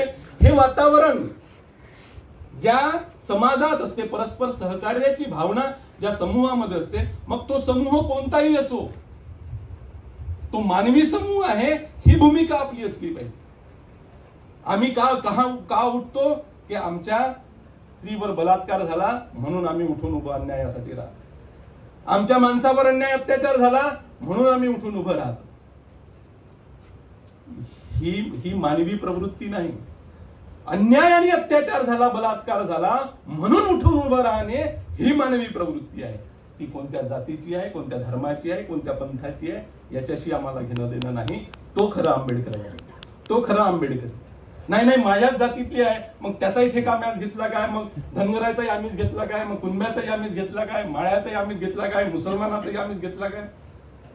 जिथे अत्याचार अन्याय आहे तिथे हे मूल्य आहे, तिथे आंबेडकरी माणूस असला पाहिजे. याला भारत बौद्धमय करणं म्हणतात. भारत बौद्धमय अशा पद्धतीनं होईल, दीक्षा दिल्यानं होणार नाही. ज्यांनी तिथं दीक्षा घेतली होती 14 ऑक्टोबर 1956 ते 1 महिनाभर राहू शकले नव्हते मोठ्याचं मटण खाल्लं. 1 महिना झालं संपलं. आता ते आठवण येत होती ना, आठवण येत होती. 1 महिन्यानंतर पुन्हा तो प्रयोग सुरू झाला. दीक्षा घेतल्यानं होत नाही, आचरण महत्वाचं आहे. आणि वारंवार प्रत्येक धम्माचा माणूस, प्रत्येक धम्मगुरू आचरणावर का, भिक्खू संघ आचरणावर का भर देतो. कोणतेही धार्मिक काम करणारे लोक आचरणावर यासाठीच भर देतात की तुमच्या आचरणातून त्याला समोरच्याला प्रेरणा मिळाली पाहिजे. असेच तयार झाले काय कडू, प्रफुल्ल कडू असेच तयार नाही झाले. कोणीतरी आचरण करणारा व्यक्ती, वर्ग, समूह त्यांच्या समोर होता. या ठिकाणी धम्माची चळवळ, आंबेडकरी चळवळ जोमानं पुढे जात आहे ते यासाठीच की तुम्ही काहीतरी त्यांच्या समोर मॉडेल ठेवलं. त्यांनी स्वतःची बुद्धिमत्ता त्यामध्ये टाकून एक त्यांचा समूह तयार केला. आपण मॉडेल आहो. या मानवी समूहासमोर किंवा इतर जातींसमोर, ओबीसींसमोर आपण मॉडेल आहोत. आणि बाबासाहेब वारंवार आपल्याला सांगतात, they are our natural allies. ते आपले नैसर्गिक मित्र आहेत. इथला एससी असेल, इथला एसटी असेल, इथला ओबीसी असेल, इथला मायनॉरिटीज असेल, they are our natural allies. ते आपले नैसर्गिक मित्र आहे. नैसर्गिक मित्र म्हणून आपल्याला बांधू. आपल्याला सांगणारा वेगळा आहे. अरे मराठाईनंच आपल्यावर अन्याय अत्याचार केला, पाटलाईनंच आपल्यावर अन्याय अत्याचार केला. पण हे सांगणारे वेगळे आहे. तो देवा भाऊ असेल, नरेंद्र भाऊ असेल, RSS भाऊ असेल, हे सांगणारे त्यांच्यावर ही फॅक्ट आहे, ही मी नाकारत नाही. प्रत्यक्ष कृती त्यांच्याच हातून त्यांनी करून घेतलेली आहे. पण ते असे का झालेत हा विचार झाला पाहिजे. आणि असे असताना सुद्धा जे लोक सुधारलेले आहेत, जे कुठेतरी शाहू महाराजांच्या, छत्रपती शिवाजींच्या, फुल्यांच्या विचारांनी प्रेरित होऊन काम करताना दिसतात, असे ना. कारण ही ग्रॅज्युअल प्रोसेस आहे. ही काही एका 50-60 वर्षाची प्रोसेस नाही आहे. ही सतत चालणारी प्रोसेस आहे. लोक तयार होऊन राहिलेले आहेत. आपण पाहतो, आपण जर ही चळवळ अधिक जोमानं चालवली असती तर आज अंधभक्तांची फौज कमी राहिली असती. आपण ती चळवळ जोमानं चालवली नाही. आपण जे म्हणतो की प्रत्यक्ष आचरणामध्ये आपण आणलं असतं आणि आपण मॉडेल म्हणून मोठ्या प्रमाणात या ठिकाणी आलो असतो तर ही गती अधिक वाढली असती. अनेक संख्या या लोकांची आपल्या सोबतची वाढलेली असते. आणि म्हणून आज फक्त आपल्याला काय दिसते, आज दोनच विचारधारा दिसतात. एक संविधान समर्थक आणि एक संविधान विरोधी. या सध्या दोनच विचारधारा आहेत वर्तमान परिस्थितीमध्ये. आपण कोणाच्या बाजूने राहणार हा विचार आपल्याला करायचा आहे. आणि त्यासाठी मला असं वाटते की धर्मानं जे मूल्य द्यायला पाहिजे ते मूल्य बाबासाहेबांना कोणत्याही धर्मात दिसत नव्हते. ते मूल्य बुद्धाच्या धम्मात दिसत होते. बाबासाहेबांची ती अपेक्षा होती आणि म्हणून ते राज्यघटनेमध्ये आहे. स्वातंत्र्य, समता आणि बंधुत्व ही नैतिक आणि सामाजिक मूल्य आहे. खऱ्या धर्माचा गाभा मूल्य असतात. ही जी मूल्य आहेत, स्वातंत्र्य, समता, खऱ्या धर्माचा गाभा हा आहे. म्हणजे धर्म कोणत्या विचारधारेवर आधारलेला आहे, धर्म कोणत्या तत्वावर, कोणत्या मूल्यांवर आधारलेला आहे, तर धर्म हा स्वातंत्र्य, समता आणि बंधुत्वावर जो आधारलेला असेल तो खऱ्या अर्थानं ती विचारधारा आहे, ती फिलॉसॉफी आहे, ते तत्वज्ञान आहे. नीती ही सामाजिक असते. माणसामध्ये परस्पर संबंध कसे असावेत याचे नियमन नीती तत्वांच्या साह्यानं केलं जाते. मी 5 पॉइंट सोशल स्ट्रक्चर बाबासाहेबांचं मांडलेलं आहे माझ्या संशोधनामध्ये. ते 5 पॉइंट सोशल स्ट्रक्चर, त्याच्यामध्ये 5 पॉइंट्स मांडलेले आहेत. त्यामध्ये राजकीय लोकशाही, म्हणजे सामाजिक लोकशाही आणि राजकीय लोकशाही हे 2 पॉइंट. त्या आधारावर राजकीय लोकशाही उभी आहे. सामाजिक आणि आर्थिक लोकशाहीवर राजकीय लोकशाही उभी आहे. याचा फायदा घेणारा व्यक्ती ह्या 3ही लोकशाही व्यक्ती विकासाचं काम करेल आणि या 4ही बिंदूंना नियंत्रित करण्याचं काम नीती करेल. नीती जे नियमन, या जगाचं नियमन कोण करते तर ईश्वर करते.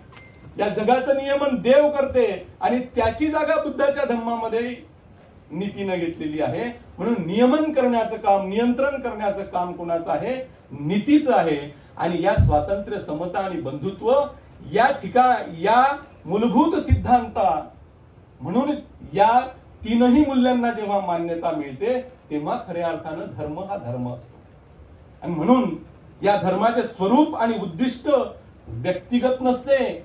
म्हणजे बाबासाहेब असं म्हणतात की धर्माचं स्वरूप आणि उद्दिष्ट हे व्यक्तिगत नाही आहे. मी फक्त माझा विकास. बाबासाहेबांनी हाही प्रश्न विचारलेला आहे की बौद्ध भिक्खू कसा, तो सामाजिक कार्यकर्ता असावा की व्यक्तिगत विकासासाठी झटणारा असावा, समाजामध्ये जाऊन समाजाचे प्रश्न सोडवणारे असावा, समाजाला कन्व्हिन्स करणारा असावा, समाजापर्यंत ते विचार पोहोचवणारा असावा की व्यक्तिगत विकास करणारा असावा. म्हणून धम्म हा सामाजिक आहे बेसिकली आणि प्रिन्सिपली. तो मूलभूत आणि तत्वतः आणि मूलभूतः तो सामाजिक आहे. म्हणून माणसात जे परस्पर संबंध आहे ते धम्मानं नियंत्रित झाले पाहिजे. ते धम्मानं जर नियंत्रित झाले तर तो खऱ्या अर्थानं धम्म आहे असं बाबासाहेबांना म्हणायचं आहे. आणि चौथी अपेक्षा बाबासाहेबांची, धर्माने दारिद्र्याचे उदात्तीकरण करता कामा नये. दारिद्र्याचं उदात्तीकरण होते. हरिजन, तुम्ही हरीचे जन आहात, हरीचे लेकर आहात. बायबलमध्ये तर अनेक वचनं तुम्हाला दिसेल. तुम्ही हे कोणतं हॉस्पिटल आहे ख्रिश्चनांचं? दयासागर. तिथे पहा, गरीब हो तुम्ही घाबरू नका, मेल्यानंतर सारं जग तुमचंच आहे. आहे ते तिकडे लिहिलेलं, पाहाल तुम्ही. दारिद्र्याचं उदात्तीकरण. गरिबांना मुळातच ईश्वरी आशीर्वाद लाभलेला असतो. Bless are they who are poor. जे गरीब आहेत त्यांना ईश्वरांचा आशीर्वाद लाभलेला असतो. दरिद्री नारायण, गांधीजींनी आणलेली संकल्पना. म्हणजे दरिद्री माणसात गांधीजी असं म्हणतात की नारायण वसलेला असतो. हरिजन ही संकल्पना त्यातून आलेली आहे. हे गौरवीकरण जे गरिबीचं केलेलं आहे. इहलोकातील गरिबी आणि हीनदीन अवस्था स्वीकारा, सहन करा, म्हणजे परलोकात तुम्हाला समृद्धी मिळेल आणि स्वर्ग सुखाचा अनुभव घेता येईल. ठेवेली अनंती तैसेची राहावे, चित्ती असू द्यावे समाधान. आणि म्हणून आपण जे म्हणतो ना, आता सहन होत नाही ना. चीफ जस्टिस ऑफ इंडिया मारबूट, हे सहन होत नाही. तुम्ही तेच राहिलं पाहिजे होतं. कोण? Controller of examination. सहन होत नाही. कलेक्टर या जिल्ह्याचा सहन होत नाही. आणि ती जी मनुवादी वृत्ती आहे ती डोकावते. तुम्ही तसंच राहिलं पाहिजे. आताही आपण पाहिलं असेल, फेसबुकवर अनेक पोस्ट तुम्हाला दिसल्या. तुम्ही किती करा, तुम्ही आमची लायकी प्राप्त करू शकत नाही. आरक्षण मागणारे आता असे म्हणून राहिलेले, तुम्हाला 7 पिढ्या लागेल आमची बरोबरी करण्यासाठी वगैरे वगैरे, असेही पोस्टर बॅनर निघालेले आहेत. आणि त्या पद्धतीचं वातावरण सुरू आहे.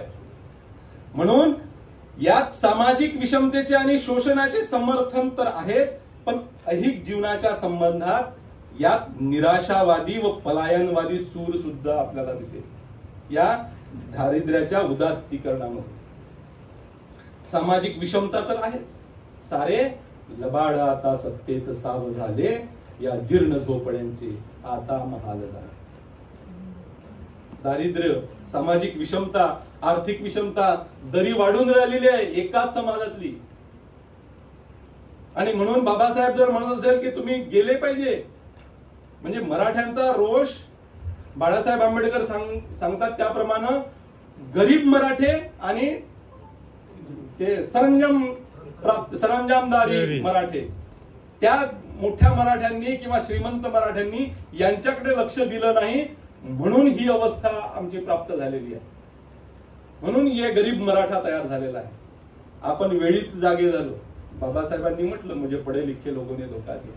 हे लक्षात ठेवलं आपण आणि सतत ते वातावरण आपण सुरू ठेवलं. आपण गेलो, लोकांपर्यंत गेलो, भीमनगरात गेलो, सिद्धार्थ नगरात गेलो, रमाबाई आंबेडकर नगरात गेलो. आणि म्हणून थोड्या फार प्रमाणात आहे, नाही हे आपल्या घरी चोरी करणार होते, हे आपण गेलो म्हणून हे आपल्या घरापर्यंत आले नाही. नाही तर हे चोरी पहिले आपल्या घरी यांनी केली असती. तू आणि मी सारखाच आहोत. खऱ्या अर्थानं तुला जे प्राप्त झालंय बाबासाहेबांमुळे प्राप्त झालंय. बाबासाहेबांना सांगितलं होतं तुला माझ्या घरापर्यंत यायला, तू आला नाही, तर चोरतो तुझ्या घरातलं. हे आपण सावध झालो. म्हणून आपल्या विरोधात आज ज्या मराठ्यांच्या विरोधात, धनदांडग्या मराठ्यांच्या विरोधात लोक दिसतात, मराठेच दिसतात, ते आपल्या विरोधात यासाठी दिसत नाही की आपण थोड्याफार लोकांनी का होईना ती जबाबदारी घेतली. ही सामाजिक विषमता, शोषणाचं समर्थन यातून दिसते. तुम्ही दारिद्र्यात राहता म्हणजे हा जो आता 12 तास काम करण्याचे 12 तास, आर्थिक शोषणाचा सर्वात मोठा 12 तास आता तुम्हाला काम करावं लागेल. कामगारांना आर्थिक शोषण सुरू झालेलं आहे. 12 तास काम करणं किंवा सालानं असणं किंवा महिन्यानं असणं, जिथे भांडवलदाराला कोट्यावधी तुम्ही वाचत असाल की मोठ्या प्रमाणात श्रीमंतांची संख्या वाढून राहिली आहे आणि मोठ्या प्रमाणात दारिद्र्य या ठिकाणी वाढून राहिले. हे जे शोषण आहे हे शोषण या उदात्तीकरणामधून येते आणि आम्ही खुश आहोत. म्हणजे आम्ही पर्याय शोधतो. आता आपल्याला पहा, एकाच टू व्हीलरवर 3-3, 4-4 लोक जाताना दिसतात. हा पर्याय आहे. महागाईच्या विरोधात आपण भांडून नाही राहिलो. महागाईच्या विरोधात आपण भांडलं पाहिजे, त्याच्यासाठी संघर्ष केलाय आपण. आपला एक वेगळा पर्याय काढला का 2च्या ऐवजी आता 4 जण जाऊ. कामगार सर्रास 3-4 जण तुम्हाला जाताना दिसतात. कारण त्यांना जीवाची पर्वा नाही, त्यांना पोट भरायचं आहे. पोट भरायचं आहे आणि म्हणून मजुरी कमी आहे. जर पेट्रोलमध्येच आपण पैसा गमावत राहिलो तर आपण आपल्या लेकरा बाळांना काय करू. हे शोषण वर्तमान घडीतही आपल्याला दिसते. आणि म्हणून ऐहिक जीवनाच्या संदर्भात यात निराशावादी व पलायनवादी सूर, म्हणजे ठीक आहे मी गरीबच बरं आहे व काही आपला काही तो धंदा नाही, आपण काही श्रीमंत होणार नाही, हा जो निराशावादी सूर आहे, हा जो पलायनवादी सूर आहे, तो या उदात्तीकरणाने आलेला दिसतो.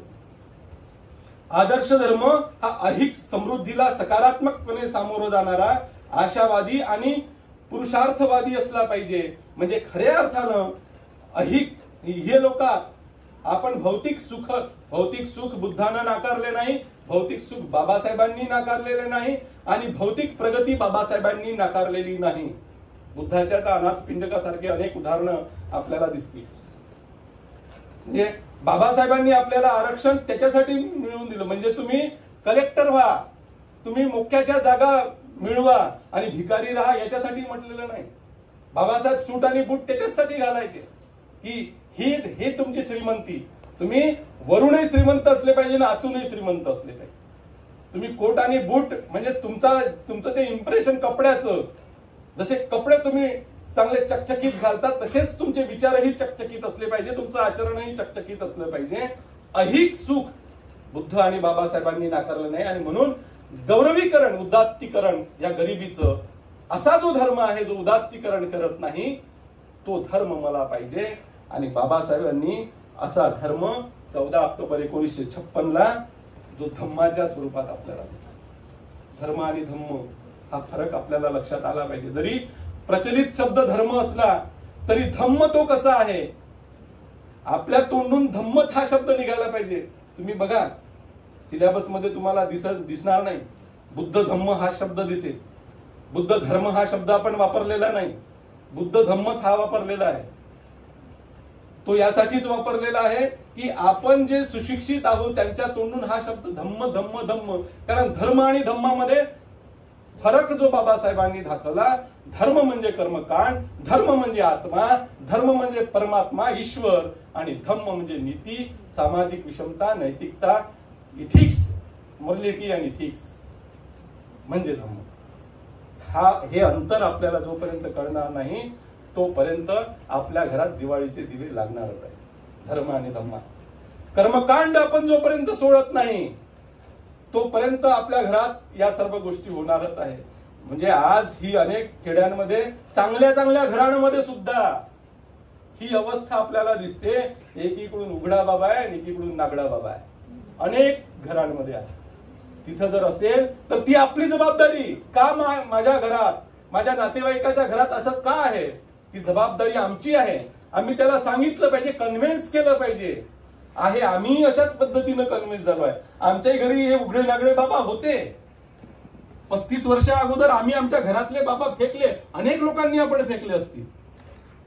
आम्ही गुरुकुंजात राहणारे असून सुद्धा ते सर्व, जरी ते काय संत राष्ट्रसंत वगैरे असेल तरी ते गुंडाळून ठेवले होते. ते यासाठी की विचारांचा महासागर आमच्या जवळ आहे. बुद्ध आणि बाबासाहेबांच्या विचारांचा महासागर जर आमच्या जवळ असेल तर मग आम्ही नदी नाल्यांना कशाला विचारणार, सागर जर आमच्या जवळ असेल. म्हणून 14 ऑक्टोबर 1956 जो धम्म दिला तो या चारही अपेक्षा बाबासाहेबांच्या पूर्ण करतात. आणि बाबासाहेबांनी फक्त हा धम्मच दिला नाही, आता वास्तविकता या ठिकाणी धम्मचक्र प्रवर्तन आणि बाबासाहेबांची भूमिका आणि आजची वास्तविकता काय आहे आजचं वास्तव. 22 प्रतिज्ञा का दिल्या असाव्या मदननं सांगितलं या ठिकाणी, वामनदादांनी पण सांगितलं का दिल्या असाव्या. काय आहे त्या 22 प्रतिज्ञांमध्ये असं? पहिल्या 8 प्रतिज्ञा आपल्याला सांगतात की तुम्ही बुद्धिनिष्ठ आहात, बुद्धी प्रामाण्यवादी आहात, बुद्धीचा वापर करता, तुम्ही नाकारण्याची शक्ती तुमच्यामध्ये आलेली आहे, तुम्ही ह्या गोष्टी नाकारल्या पाहिजे. आणि तत्कालीन परिस्थितीमध्ये हे आवश्यक होतं या 22 प्रतिज्ञा देणं, का तुम्ही नाकारणं शिकलं पाहिजे. बाबासाहेबांनी पर्याय आपल्याला उपलब्ध करून दिलेला. बाबासाहेबांनी हा आदेश दिला की तुम्ही बंद करा मेलेल्या ढोराचं मांस खाणं. बाबासाहेबांनी लोकांना पर्याय विचारला. बाबासाहेब म्हणतात आज माझ्याजवळ पर्याय नाही, पण हा तुमच्या मुक्तीचा मार्ग नाही, हे तुमच्या हिताचं नाही, तुमचं आरोग्यासाठी सुद्धा हितकारक नाही. मग आम्ही कसं जगावं? मेले तरी चालते, पण मेलेल्या ढोराचं मांस खाऊ नका. म्हणजे पर्याय जरी बाबासाहेबांनी त्यावेळी दिला नसला तरी जे वाईट आहे ते तुम्ही सोडलंच पाहिजे. त्यासाठी या 22 प्रतिज्ञा आहे. या 8 प्रतिज्ञा आम्हाला सांगतात की हे आम्ही नाकारलं, हे नाकारलं आणि म्हणून आता हे स्वीकारलं, हेही तसंच ठेवलं आणि हेही आचरणात आणतो असं जर म्हणत असं तर ते जमत नाही, ते खिचडी होऊन जाते. कुठेतरी आपली भूमिका घेतली पाहिजे. मी सिनेटचे इलेक्शन मध्ये 2 वेळा जिंकलो. पहिल्यांदा ओपन मध्ये उभा होतो, नंतर शेड्यूल कास्टच्या वर्गवारीतून उभा होतो. पण मी कधीच दिवाळीचा मेसेज टाकला नाही, दसऱ्याचा मेसेज टाकला नाही आणि कोणत्याच सण आणि उत्सवाचा मी मेसेज टाकत नाही. तरी मी जिंकून येतो. मी माझ्या विचारधारेवर कायम आहे. तुम्ही निवडून द्या नका देऊ, मी माझ्या विचारधारेवर कायम आहे. आणि सांगण्याचं तात्पर्य हे किंवा सांगण्यासाठी मला आनंद वाटतो की ही विचारधाराही असताना, या पद्धतीचं वागणं असताना सुद्धा नुटाच्या अनेक मीटिंग असतात. माझी जी संघटना आहे नुटा, याच्या अनेक मीटिंग, मी महाराष्ट्राच्या बॉडीवरही आहे. मी माझी विचारधारा कधीच सोडत नाही, कारण त्यांनी माझी विचारधारा स्वीकारावी हा माझा आग्रह नाही. आणि माझ्या संघटनेचं एक वैशिष्ट्य हे आहे का तू आमची विचारधारा स्वीकार, हा त्यांचा आग्रह कधीच नाही. वाघमारे साहेब त्याचं उदाहरण आहे. सतेश्वर मोरे या ठिकाणी त्याच संघटनेमध्ये होते, हा त्यांचा. आणि म्हणजे मला आनंद वाटतो त्या संघटनेमध्ये काम करण्याचं, की खऱ्या अर्थानं संविधान समर्थक म्हणून काम करणं हे जर कोणत्या संघटनेकडून, कोणत्या शिक्षक संघटनेकडून शिकवावं. प्रत्यक्ष कृतीत संविधान विरोधी वातावरण कसं तयार होते आहे, त्याच्या विरोधात संपूर्ण महाराष्ट्रभर वातावरण किंवा संपूर्ण महाराष्ट्रभर आंदोलन चालवण्याचं काम एकमेव कोणती शिक्षक संघटना असेल सातत्यानं केलं तर ती महाराष्ट्र प्राध्यापक महासंघ. त्या संघटनेत मी यासाठी आहो की मला त्या ठिकाणी माझे विचार दिसतात आणि काम करण्यासाठीचा मोठा स्कोप त्या ठिकाणी आहे. आणि माझी जी विचारधारा आहे ती विचारधारा त्या ठिकाणी स्वीकारल्या गेली आहे. आणि म्हणून मला असं वाटते का त्या ठिकाणी मी काम केलं पाहिजे. म्हणून मी नाकारलं. ब्रह्मा विष्णू महेश यांना मी देव मानणार नाहीच, बिलकुल मानणार नाही. गौरी गणपती यांना मानणार नाहीच, बिलकुल मानणार नाही, मानणारही नाही. इतप्पर मी बुद्धाच्या शिकवणीप्रमाणे वागेन. शेवटची पद्धत. या सर्व गोष्टी यासाठी आपल्याला सांगावं लागते की आजची वास्तविकता काय आहे, आज काय वास्तव आहे. माणूस मरायला टेकला पण अजूनही बुद्धाच्या जवळ गेला नाही. म्हणजे बुद्धाच्या विचारसरणीनुसार त्याला वागता येऊन राहिलेलं नाही. अजूनही त्याची वैचारिकता स्पष्ट नाही. मोठ्या पदावर होता, मोठा सन्मान त्याला समाजामध्ये होता, पण अजूनही जर तो त्या पद्धतीनं कर्मकांडीय विचार करत असेल तर त्याच्या विरोधात आपण काहीतरी निर्णय घ्यायला पाहिजे. समाज म्हणून निर्णय घ्यायला पाहिजे. हे निर्णय याच्या अगोदर घेतलेले आहेत, समता सैनिक दलानं घेतलेले आहेत. आम्हाला BL नागदिवे म्हणून पीपल सोशल इन्स्टिट्यूशन मध्ये होते, ते सांगायचे की समता सैनिक दल, बाबासाहेबांनी म्हटलं की बिलकुल मेलेल्या ढोराचं मांस खायचं नाही. बाबासाहेबांनी आदेश दिला, पण काही लोक लपून छपून खात होते. कारण ते राहणं होत नाही ना. रविवार आला का ते म्हणजे आज आपल्या कर्मचाऱ्यांचं ते आहे, रविवार आला का ते पाहिजेच ते. तेव्हाही बाबासाहेबांनी आदेश दिल्यानंतरही लोक खात होते. मग समता सैनिक दलाचे लोक काय करायचे, कोणाच्या घरी शिजून राहिलं घरी जायचे आणि त्याचं ते भांड उलटवून टाकायचे. आणि असं नागदेवी साहेब सांगत होते की त्याच्या घरावरचं कौल असं उलट करून ठेवायचे आणि त्याला घमड्या म्हणायचे.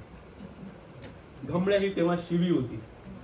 हे घमडे जर आजही जिवंत असेल तर त्यांना कन्व्हिन्स आपल्याला करावं लागेल. ही वास्तविकता आहे. वास्तविकतेत आपण जगलं पाहिजे. बुद्धाचा धम्मा हा व्यवहारिक आहे. व्यवहारात तो दिसला पाहिजे. व्यवहारात तो आपल्याला आचरणात आणला पाहिजे. अशी आपण कृती केली पाहिजे. आणि खऱ्या अर्थानं जर आपण बुद्धाचा धम्म व्यावहारिक दृष्ट्या जर लोकांसमोर मांडला तर लोक यांना स्वीकारतील. म्हणजे आपल्याला ही आवश्यकता नाही त्यानं दीक्षा घ्यावी, त्यानं आपल्या कार्यक्रमांमध्ये ही आवश्यकता नाही. तो घरी त्या पद्धतीचं का वागू शकेल, तो त्याच्या नातेवाईकासोबत स्वातंत्र्य, समता आणि बंधुत्वाचं वातावरण निर्माण करू शकेल. आपल्या लोकांमध्ये आजूबाजूला तो ते वातावरण निर्माण करू शकेल. त्याच्या वागण्यामध्ये काहीतरी बदल पडेल. ही भारत बौद्धमय करण्याची प्रक्रिया आहे, ही पद्धती आहे. म्हणजे 100 ओबीसी लोकांनी किंवा 1000 मातंगांनी बौद्ध धम्माची दीक्षा घेतली म्हणून भारत बौद्धमय होईल असं नाही आहे. याच्या अगोदर हे प्रयोग झालेले आहे.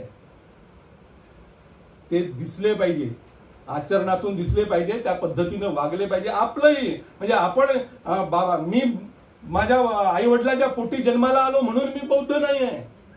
मी जर त्या पद्धतीनं वागत नसेल आणि मला असं वाटते जरी कागदपत्राच्या दृष्टिकोनातून, व्यवहारिक दृष्टिकोनातून, शैक्षणिक कागदपत्राच्या दृष्टिकोनातून मला एखादं सर्टिफिकेट बौद्धाचं पाहिजे असेल, सर्टिफिकेट मी फक्त ते त्याच्याच कामासाठी, हे सर्टिफिकेट टाकून मी बौद्ध आहे किंवा मी जाहीर दीक्षा घेतली आणि म्हणून मी बौद्ध आहे, हे हा दुटप्पीपणा आहे.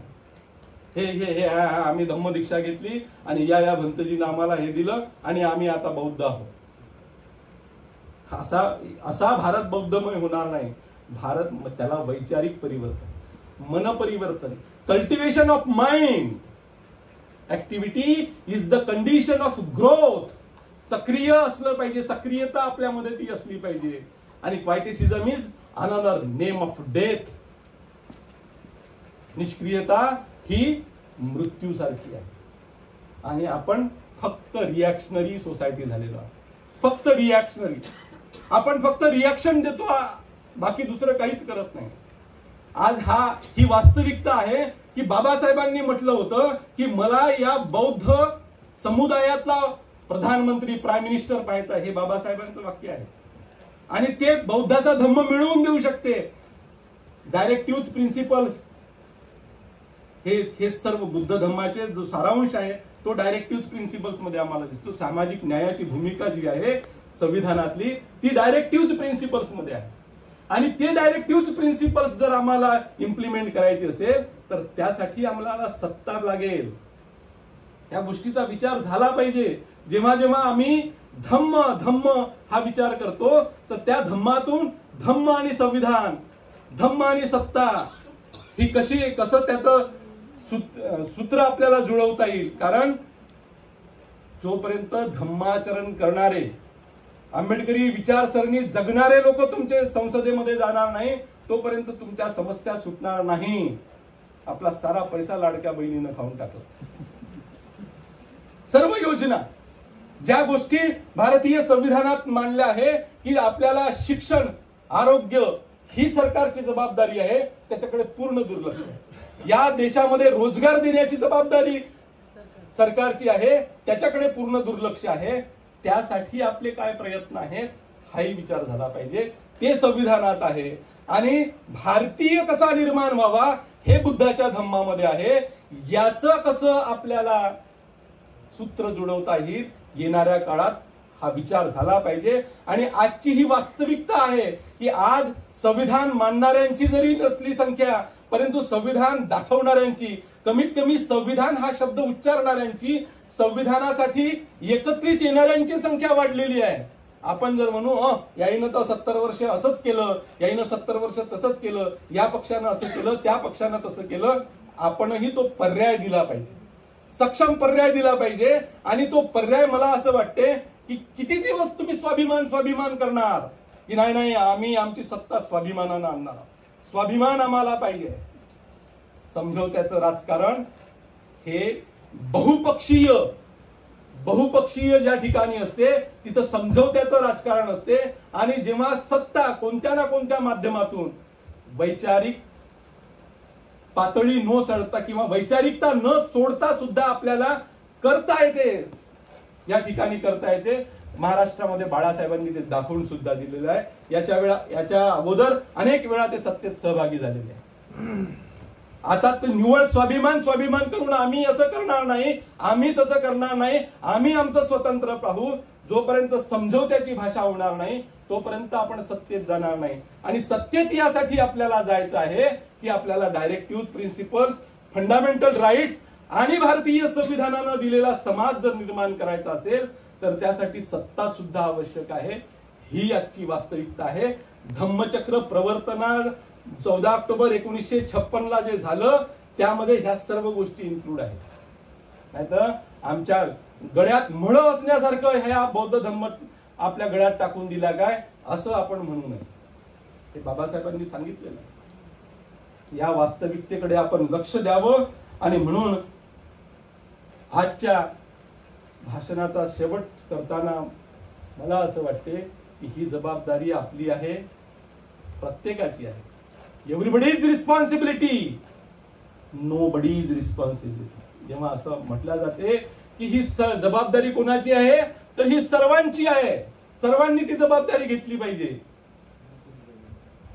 Everybody's responsibility, nobody's responsibility. जी सर्वांची जबाबदारी असते ती कुणाचीही जबाबदारी नसते. इतिहासाचा प्राध्यापक म्हणून एक छोटीशी गोष्ट तुम्हाला सांगतो. ते कथा म्हणून घ्या तुम्ही. अकबराचं नाव तुम्ही ऐकलं असेल. अकबरानं एक आदेश दिला. कुणाला? बिरबलला. बिरबलाला म्हटलं की बिरबला, माझ्यावर निष्ठा असणाऱ्या लोकांची यादी मला उद्या सकाळपर्यंत पाहिजे. उद्या सकाळपर्यंत यादी कशी मिळेल? बिरबलाला प्रश्न पडला आणि बिरबलाने एक शक्कल लढवली. त्यानं लगेच पूर्ण फतेपूर सिक्रीमध्ये अकबराच्या राजधानीमध्ये दवंडी पिटवली की माझ्यावर निष्ठा असणाऱ्या लोकांनी, बादशहावर निष्ठा असणाऱ्या लोकांनी रात्रीच्या वेळी 1 लोटा दूध घेऊन फतेपूर सिक्रीच्या मैदानात असलेला जो हौद आहे त्या हौदाला एक जे छिद्र आहे त्या छिद्रातून रात्रीच्या वेळी जाऊन 1 लोटा दूध टाकायचं. सर्वांनी ती दवंडी ऐकली आणि ती दवंडी ऐकल्यानंतर सर्वांनी 1 लोटा त्या हौदात टाकला. दुसऱ्या दिवशी सर्व मंत्रिमंडळ त्या हौदाच्या आजूबाजूने जमा झालं. बादशाह आला. त्या फतेपूर सिक्रीतले लोक त्या मैदानात जमा झाले. त्या हौदाचं झाकण उघडलं गेलं. त्या हौदात स्वच्छ पाणी होतं. Everybody's responsibility is nobody's responsibility. कारण प्रत्येकानं हा विचार केला, तोही दूध आणेल, तोही दूध आणेल, तोही दूध आणेल, माझं 1 लोटा पाणी पचून देईल. सर्वांना 1 लोटा पाणी चाललं. This is my responsibility. म्हणून ही माझी जबाबदारी आहे. It's my moral responsibility, it's my moral duty. ही माझी जबाबदारी आहे. बाबासाहेबांच्या संघर्षाचा, त्यागाचा आणि बलिदानाचं फलित म्हणून मी या ठिकाणी जर असेल आणि ती जबाबदारी जर माझी असेल तर ती जबाबदारी मी घेतली पाहिजे. नैतिक कर्तव्य म्हणून घेतली पाहिजे, उत्तरदायित्व म्हणून घेतली पाहिजे. भीमा तुझ्या मताचा माणूस शोधताना, भीमा तुझ्या मताचा माणूस शोधताना, माणूस तुझ्या मताचा मी का न होऊ शकलो. लोक तुझ्या मताचे 5 शोधताना सुरुवात स्वतःपासून मी का न करू शकलो. घातकांच्या वागण्याने होऊन व्यथित मी, घातकांच्या वागण्याने होऊन व्यथित मी, माझ्या तलाच भीम मी उणे करत गेलो. इंदू रमेश गंगाधर तू पाहिले मरताना, इंदू रमेश गंगाधर तू पाहिले मरताना, तुझा राजरत्न मी का न होऊ शकलो, तुझा राजरत्न मी का न होऊ शकलो. संविधान भारताचे आणि तू दिला तो धम्म, संविधान भारताचे आणि तू दिला तो धम्म. हे 2 शस्त्र घेऊन लढण्या आम्ही निघालो. संविधान भारताचे आणि तू दिला तो धम्म, हे 2 शस्त्र घेऊन लढण्या आम्ही निघालो. निर्धार वाचविण्याचा, निर्धार वाचविण्याचा जनमानसांना, निर्धार वाचविण्याचा जनमानसांना मनुस्मृती पुन्हा एकदा जाळण्या आम्ही निघालो. मनुस्मृती पुन्हा एकदा जाळण्या आम्ही निघालो. या मनुस्मृतीनं निर्माण केलेल्या अवलादांना खऱ्या अर्थानं जर आपल्याला आंबेडकरी शक्ती दाखवायची असेल तर ती वास्तविकता लक्षात घ्यावी लागेल, जी वास्तविकता आजच्या घडीला आहे. आणि त्यासाठी आपल्याला तयार व्हावं लागेल. बाबासाहेबांचा पाईक म्हणून, धम्माचा अनुयायी म्हणून, धम्मचारी म्हणून खऱ्या अर्थानं जर आपण आपली भूमिका पार पाडली तर या ठिकाणी बाबासाहेबांच्या ज्या अपेक्षा या समाजाकडून होत्या त्या पूर्णत्वास गेल्याशिवाय राहणार नाही. आणि खऱ्या अर्थानं त्या धम्मचक्र प्रवर्तनाला, खऱ्या अर्थानं धर्मांतराला, खऱ्या अर्थानं त्या धम्मदीक्षेला मूल्य प्राप्त होईल. आपण मला बोलावलं आणि माझं ऐकून घेतलं याबद्दल आपला आभार व्यक्त करतो. धन्यवाद. जय भीम, जय भारत.